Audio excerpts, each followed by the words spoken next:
है, आपने ये लेसन पढ़ा, आपको समझ आई क्या था ये लेसन? कि एक लड़का होता है जिसका नाम टॉम था, वो क्या हो गया था? बीमार हो गया था। उसको क्या हुआ था? एक तो वो खाता नहीं, उसको भूख नहीं लगती थी, और साथ में वो सोता भी नहीं था। तो वहाँ पर जो एक आंट वाली थी, मतलब एक जो उसकी निगरान थी, या तो वो क्या करती थी, उसके पास एक आइडिया था। वो उसके पास मेडिसिन की बहुत सारी किताबें थी, वो बहुत शौक रखती थी इस किताबों का, मेडिसिन वाले का। और इस मतलब बीमार वाले उसमें क्या करता था कि बड़ा शौक था उसको किसी किसी को ठीक करना। उसके पास बड़े आइडिया थे।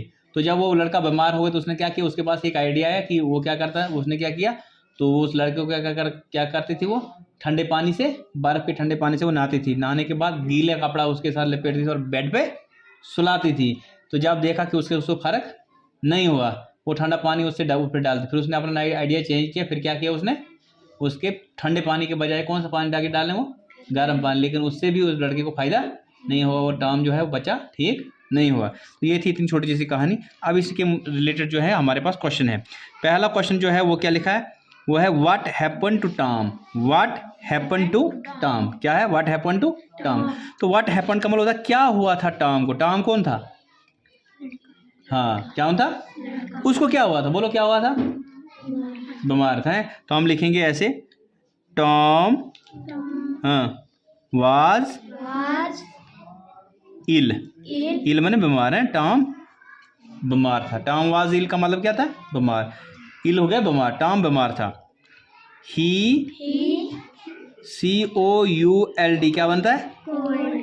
कूल्ड ना, इसमें एल की साउंड जो है वो साइलेंट है, तो COUD क्या बनेगा? तो कुड की इसका प्रोनाउंसिएशन जो है कुड है, लेकिन एल जो है इसकी स्पेलिंग में एल भी आता है।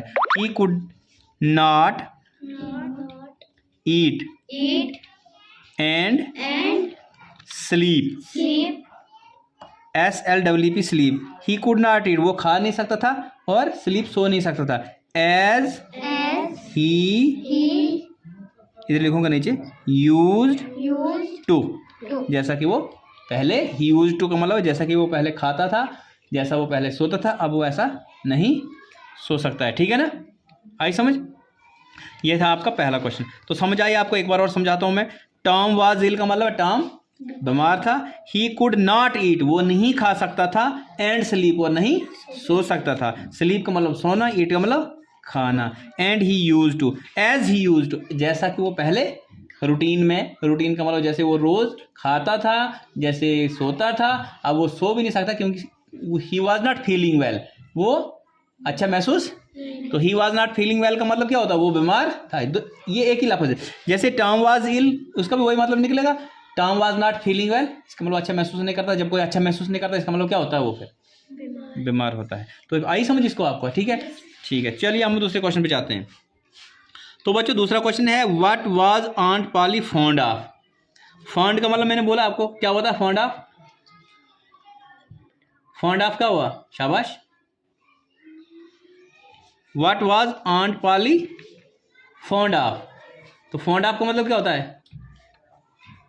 आंट पॉली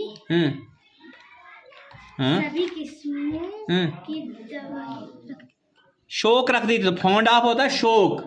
कहते हैं आंट पॉली को किसका शौक था? दवाइयाँ वगैरह जो किताबें ऐसे रखती थी, है ना। तो क्या था आंट पॉली, क्या थी? बच्चे इसका मैंने आपको आंसर लिखाया। अब इसका क्या लिखा मैंने? What was the aunt Polly fond of. Aunt Polly को किसका शौक था? तो यहाँ हमने लिखा aunt Polly was fond of all kinds of medicine. Fond of का मतलब मैंने बताया क्या हुआ? फॉन्ड ऑफ का मतलब शौकीन, है ना। ऑल काइंड सभी किस्म की मेडिसिन, मेडिसिन मतलब दवाइयाँ रखने का उसको शौक था। तो नीचे क्वेश्चन है कि did the bathing treatment help Tom. क्या बाथिंग जो थी, क्या नहाया जो, उसको पानी डाला, पहले ठंडा पानी फिर गर्म पानी वो डालने लगे, क्या उससे उस ट्रीटमेंट, ट्रीटमेंट का मतलब क्या हो गया? इलाज। क्या उससे उसका इलाज हुआ? बच्चे का हुआ था, वो ठीक हुआ था। तो लिखेंगे know the bathing, BATHING bathing did not help Tom. Bathing ने कोई हेल्प नहीं की टॉम की ठीक होने में। आई समझ आपको? No bathing did not help Tom. नहीं, नहीं, नो का मतलब नहीं, bathing did not help, bathing ने मदद नहीं की टॉम की। किस में? ट्रीटमेंट, उस ट्रीटमेंट से कोई, ठीक है। या बाथिंग ट्रीटमेंट भी लिख सकते हो आप, इसके आगे ये भी लिख सकते हो बाथिंग ट्रीटमेंट, TREATMENT, याद रखना। Know the bathing treatment did not help Tom, ठीक है, आई समझ?